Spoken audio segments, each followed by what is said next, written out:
As you can see, we're here with our staff, both in the district as well as staff in Washington, individuals who wake up every morning doing all they can to serve the constituents that elect us.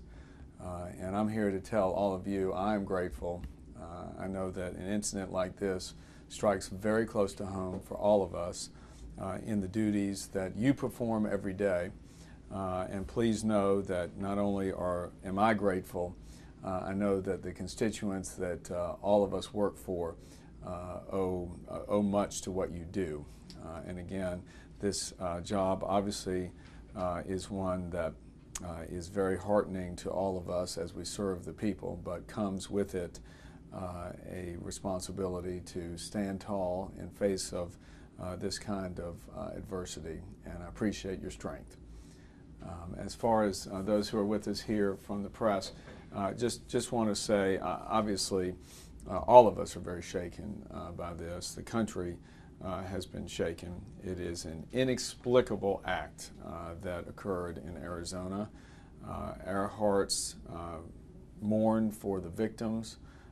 We are constantly in thought and prayer for the well-being of Congresswoman Giffords and pray for her speedy and full recovery and have the families not only of Congresswoman Giffords but the victims and others in mind as we go about our daily work.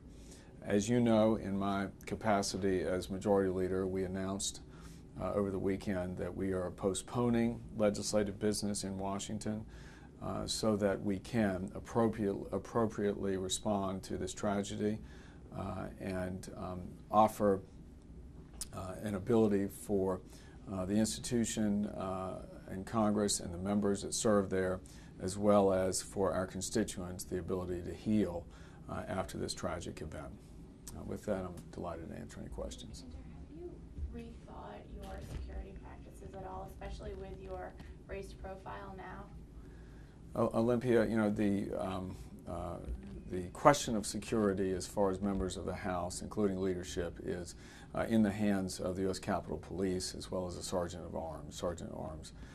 And they are actively, I know, responding to inquiries and are constantly engaged in making sure that members are provided with whatever they need. So I'd refer any question to them on that. I'd also like to say that local law enforcement, Henrico Police, has been by the office today. And we are very thankful for all that they do, the Sheriff's Office, the Police Office, here in this county as well as throughout the region.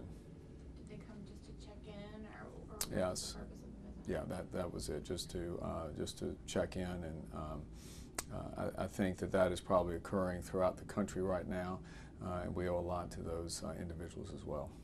Does the rhetoric in Washington need to change? There's been a lot made in the last 48 hours about what motivated this man, and I mean, there's been a lot of talk that he was probably a little crazy, but does the rhetoric need to change in Washington? You know, man, I think right now, instead of pointing fingers, I think where we are is trying to focus on healing, trying to focus on paying our respects to the victims of this horrible, horrible incident.